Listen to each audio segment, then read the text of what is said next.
Sa bawat araw na kasama ni Jessa si Santiago, tila lalong lumalalim ang kanilang pagmamahalan. Ngunit sa likod ng bawat halik at matatamis na salita, isang matinding pagdududa ang unti-unting lumalamon sa puso ni Jessa matapos matuklasan ang sikretong gallery na puno ng mga larawan ni Lara. Hindi maiwasang itanong ni Jessa sa kanyang sarili, "Ako nga ba ang mahal ni Santiago? O isa lamang akong anino na pilit niyang ginagawang kamukha ng babaeng hindi niya makuha?" Ngayon nagbago ng itsura ni Jessa, sapat na ba ito para mapatunayan na ang pagmamahal ni Santiago ay totoo o isa lamang itong masalimuot na laro ng pagpapalitan niyo? Samahan niyo kung tunghayan ang laro ng emosyon, ang bigat ng nakaraan at ang katotohanang pilit nilang itinatago sa gitna ng isang mapanganib na relasyon. Ako si Miss Maria at simulan na natin. Naguguluhan si Jessa kung ipagtatapat na ba niya kay Santiago ang nalaman kay Noah. "Pasensya ka na kung nadadamay ka sa stress ko. Hindi ko naman gusto na ikaw pang mas maapektuhan," sabi ni Santiago, umiling siya. "I can work under pressure, boss." Huminga ng malalim si Santiago, hinawakan ng kamay niya. "Pero ayokong makita kang malungkot. Gusto ko kahit na gaano kabigat ang problema, may dahilan ka pa rin gumiti." "Boss, madami ng issue sa kumpanya. Huwag mo nang dagdagan pa." Ani ang binawi ang kamay. "I don't care. Bawal bang hawakan ang kamay ng misis ko?" Napangiti na lang siya. Mag-asawa na nga pala sila. "Tara na, daan tayo sa favorite cake ko. Treat ko. Gusto kong makitang masaya bago tayo umuwi." Tumango siya. Habang naglalakad sila palabas ng building, pakiramdam niya ay mas lalong bumibigat ang konsensya niya, pero mas mahigpit ang hawak ni Santiago sa kamay niya. Parang ayaw siyang pakawalan. Tahimik sa cafe, amoy kape sa paligid. Magkaharap sina Jess at Santiago. May kanya-kanyang mug sa harap. "Feeling ko ngayon lang ako huminga ng maayos nitong buong araw," ani Santiago. "Kailangan mo rin magpahinga, hindi pwedeng puro trabaho lang." Hinawakan ni Santiago ang kamay niya sa ibabaw ng mesa. "Ikaw lang ang pahinga ko, Jessa." Napalunok siya, ramdam ang init ng pisngi. "Nakakahiya, baka marinig tayo ng barista." "Hayaan mo sila, asawa kita." Napatawa siya at bahagyang napawi ang bigat na kanina pa niya dala. Ngunit biglang bumukas ang pinto at pumasok si Violet. Diretso itong lumapit at naupo sa tabi nila. Parang sariling mesang inupuan. Well, look at you two. Hindi ko alam na may after hours date pa si boss." Nanlamig siya pero hindi binitawan ni Santiago ang kamay niya. "May problema ba, Violet?" "Wala naman tayong meeting ngayon. Kakatapos lang kanina." "Wala. Curious lang ako kung anong meron. Napapansin ko kasi na masyado ng close ang assistant mo, Santi. Baka nakakalimutan mo na may mga taong umaasa sa'yo. Sa halip na ayusin ang problema sa kumpanya, niyaya ka pa niyang kumain sa labas. Halatang patay gutom." "Watch your mouth, Violet. Kung tungkol trabahong pag-usapan, bukas na lang sa opisina. Pero kung nandito ka para makialam, pwede bang bigyan mo kami ng konting privacy?" Sandaling natahimik si Violet. "Sure, pero Santi, payo ko lang, huwag kang bastang magtitiwala sa kung sino lang. Madaming gold digger na magaling magtago at kunwaring Santa. Enjoy your coffee." Tumayo ito tumalis pero halatang mamaitim na plano. Napakalakas ng kabog ng kanyang dibdib. "Santi, baka lalong kumalat ang chismis. Makadagdag pa sa issue. Kilalang pamilya ni Violet na may kamag-anak silang nasa media. Baka siraan ka. Makakabuting pakasamahan mo siya." "Hayaan mo sila. Wala akong pakialam sa sasabihin ng iba. Ang mahalaga nandito ka." Marahang pinisil ni Santiago ang kamay niya at ngumiti para bang sinasabi na ligtas siya hanggat kasama ito. "Bukas nga pala may press con ka na naman." Paalala niya, nakatayo si Santiago sa harap ng podium, katabi ang ilang board members at si Jessa, hawak ang kanyang prepared statement. Dozens of reporters held up microphones, cameras, flashing non-stop. Ang Aquino Group ay buong pusong nakikisa sa mga trabahador at pamilyang apektado sa nangyaring sunog. Kami ay naglungsad ng full independent investigation. Pinamunuan ng third-party expert at bukas ito sa publiko. Bukod dito, aming sasagutin ang lahat ng gastusin ng mga nasugatan hanggang sila'y makabalik sa trabaho. Sabi ni Santiago, nag-click ang mga kamera. May ilan nang tumango, tila nabawasan ng tensyon. "Sir Santiago, ibig bang sabihin nito, wala kayong pananagutan sa nangyari?" Anang isang reporter. Santiago met the cameras with a steady gaze. Ang tanging pananagbutan namin ay ang kapakanan ng aming mga tao at sisiguraduhin naming makamit ang hustisya para sa kanila. Alam nilang hindi namin sila pababayaan at nagkaroon na ng dialogo sa pagitan ng mga trabahador at ng Aquino Group. Nagpalakpakan ng ilang trabahador na nasa loob. She coughed the faintest hint of a smile on Santiago's face. Parang unti-unti nang bumabalik ang tiwala ng publiko. Pero biglang sumingit ang isang reporter mula sa likod, hawak ang cellphone. Mr. Aquino, paano niyo papaliwanag to? Pinakita nito sa screen ng tablet ang isang CCTV footage mula sa mismong construction site. Nakita sa video ang isang lalaking kahawig ni Santiago, ngunit nakakubli ang muka. Nakipag-usap sa foreman na tila inutusan nitong i-bypass ang ilang safety check dahil may pinunitong papel. Makalipas ang ilang minuto sa video, umalis ito at maya-maya sumiklab ang apoy. Nabulabog ang media, nagsigawan ng mga reporter. May personal na utos ba si Mr. Aquino na ipagwalang bahalang safety protocols para matapos agad ang proyekto? Anang isang reporter na mukhang binayaran. Nalamig ang katawan niya. Lumingon siya kay Santiago. Nakita niyang matalim na galit at panlulumo sa mukha nito. Hindi ako yan. We will keep you updated. Lalabas din po katotohanan. Salamat po. Pero tuloy-tuloy ang pag-click ng mga kamera. Breaking news na ito sa TV at social media. Pagdating sa opisina, kinuha ni Santiago ang cellphone at tinawagan si Luther. Luther, kailangan ko ng tulong mo. May naglabas ng CCTV na minanipula para palabasin na ako may kasalanan sa sunog. Napadami na ding mga problemang sinasadya. Sounds fun. Mahilig ako sa challenge. Let me handle this. Papasok ako mismo sa Aquino Group para hanapin ang source ng problema mo. Luther, ibig sabihin magiging empleyado kita? Bro, I can't afford yung talent fee mo. May bahagyang ngiti si Santiago kahit na seryoso pa rin. Sa kabilang linya, bahagyang natawa si Luther. No one knows I run my own company, Santi. This time I'm going undercover. Kung may naninira sa'yo mula sa loob, makikita natin kung sino. Nakaramdam siya ng kaba at pag-asa. Kung totoong hinala niya na may taong naninira mula sa loob, malapit niya nang mahuli ang totoong may sala. Kung gusto niya ng gera, bibigyan ko sila. Pero sa pagkakataong ito, akong mananalo, aniya sa kaibigan. Maingay ang reception ng Aquino Group, puno ng aplikante. Pumasok si Luther, nakapolish business casual, pero halatang relax. Dala-dala niyang confidence na isang CEO na sanay sa boardroom, pero kailangan niya magpanggap na ordinaryong aplikante. Umupong binata sa tabi ni Maya, na agad na pataas ang kilay. Wow ha, akala ko job interview. Photoshoot pala. Wait, you look familiar. Ani Luther, tinitigan niya lalaki sa harap. Ikaw ang drug dealer at waiter? Tapos eto ka nag-a-apply ng trabaho. Bakit palagi kitang nakikita? Yeah, right. Naalala ko na. Malaking atraso mo sa akin. Ngumisi si Luther parang naaliw. Job interview mo to? Hindi shooting. Masyado mong ginalingan ng pagporma, parang makikipag-date ka lang. Relax, Miss Disaster. Sometimes personality wins over neckties. Personality? You mean? Kapal ng mukha at yabang? Good luck! Dumating si Jessa, dala ang clipboard para i-check ang applicants. Nang makita si Maya, bahagya itong napatigil at mabilis na umiwas sa tingin ng iba. Maya, napalingon siya, nagulat at napatayo. Ate Jessa, oh my gosh! Hindi ko akalaing makikita kita. Sabi ni Ate Lara, lumipat ka nga daw dito. Mabilis silang nagyakapan pero pinilit ni Jess ang hindi makatawag pansin. Shh! Huwag ka masyadong maingay. Baka isipin nila favoritism. Bakit dito ka nag-apply? Ayaw mo ba sa company ng ate mo? Ayoko na matatanggap ako dahil sa kakilala. Saka hindi rin ako magtatagal dito. Kumukuha lang ako ng experience. Inaabangan kong hiring ng Timeless Essence. Alam mo namang mahilig ako sa pabango. Ang bilis ng panahon. Dati inutusan ka lang naming bumili ng yelo. Ani Jessa. Grabe Ate Jessa, parang nakita ko si Lara. Pati hairstyle ninyo magkamuka. Ewan ko ba sa hairstylist? Baka usong gupit na to. Nagkatinginan silang dalawa, parehong tuwang-tuwa.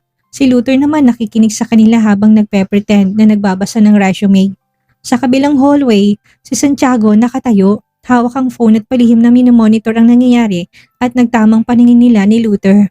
Puno ang pantry ng bagong empleyado at regular staff. Si Maya nakaupo sa isang table, kinakain ng baon niyang sandwich.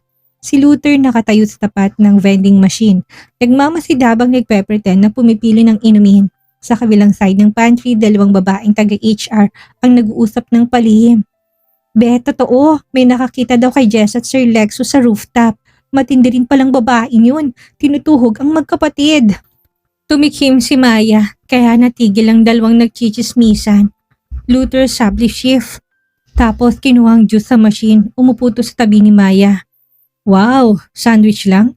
Wala man lang dessert. Anitong nakatingin sa baon niya. Practical ako, wala sa budget ang dessert. Sayang, alam mo ba, dessert ang best part ng meal. Kasi matamis, nakakagaan ng araw. Tinignan niya ito. Kagaya ko, anitong sabay kindat. Corny, hindi effective sa akin ang hirit mo. Hindi pa, pustahan tayo, mahulog ka sa akin. Napailing si Maya pero may konting ngiti. Lumabas si Luther ng pantry at pasimpleng kinuha ang phone niya para i-record ang naalala niyang pinag-usapan ng dalawang staff. Maagang dumating si Jessa. Nakaupo sa sulok at excited habang hinihintay ang best friend niyang si Lara na galing sa ibang bansa. Ilang minuto pa pumasok na to. Halos sabay silang napanganga. Jessa! Oh my gosh! Tayo ba to o may salamin dito? Natatawang bulalas ng kaibigan. Tumayo siya at niyakap si Lara. Napansin niyang parehong-parehong hairstyle nila. Shoulder, length bob, parehong kulay, caramel brown, parehong may bangs. Grabe Lara, halos kambal na tayo. Nag-usap yatang nagupit sa ating dalawa.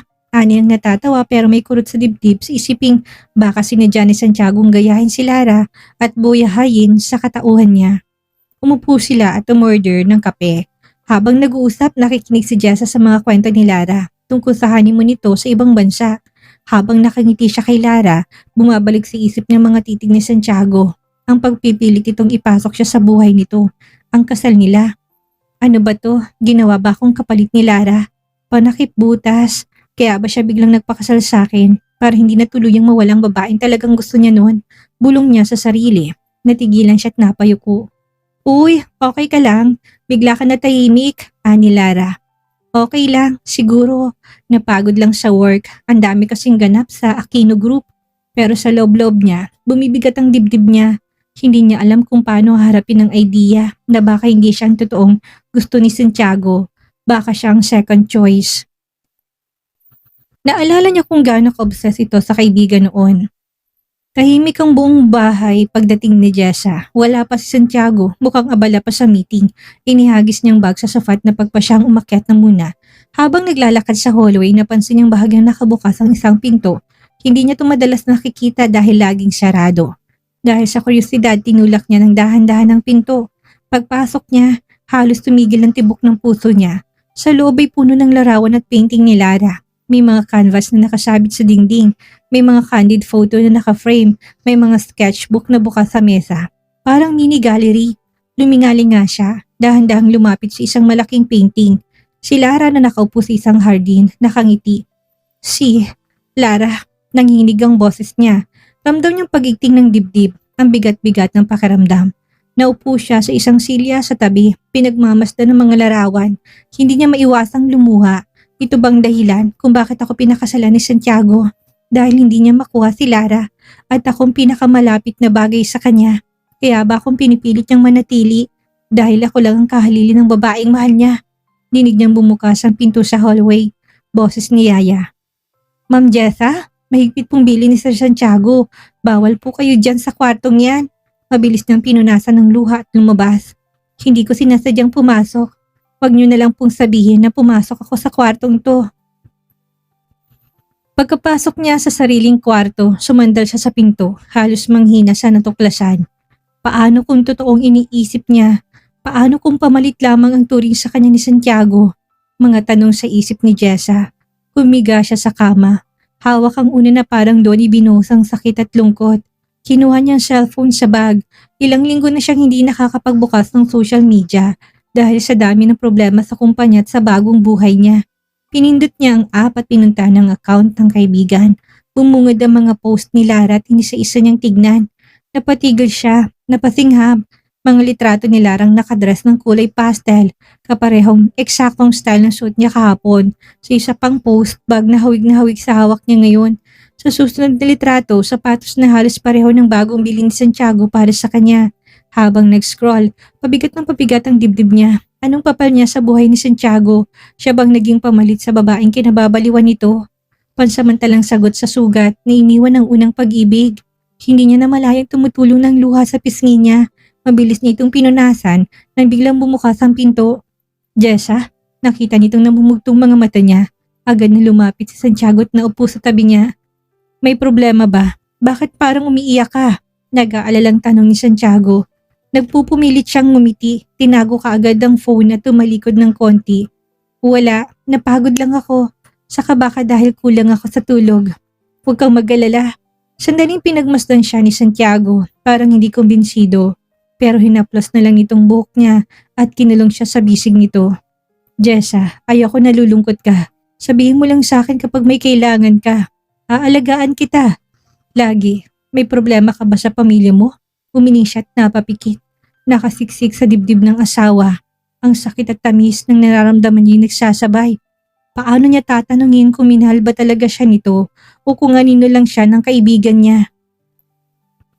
Pinilit niyang ngumiti kahit na mahigpit ang hawak niya sa dibdib ni Santiago. Parang doon siya humuhugot ng lakas para hindi bumigay. Bigla niyang naalala na kasal na nga pala sila. Hindi naman siguro siya papakasalan nito kung mahal pa din ito si Lara. O baka ginawa siyang pamalit lang. Buong araw na hindi mapakali si Jessa kinabukasan. Hindi niya maalis sa isip ang mga larawan ni Lara at ang mga natuklasang siya ay pamalit lamang. Sa loob ng opisina, matapos ang board meeting, lumapit ito sa kanya. Bitbit ang maliit na paper bag. Para sa'yo, napatitig siya at binuksan ng bag. Tumambad ang maliit na kahon, isang eleganteng kwintas na may maliit na heart pendant at kumikinang na bato sa gitna. Wala namang okasyon, bakit may regalo? Bakit? Bawal bang magbigay ng regalo ng walang dahilan? You deserve more, Jessa.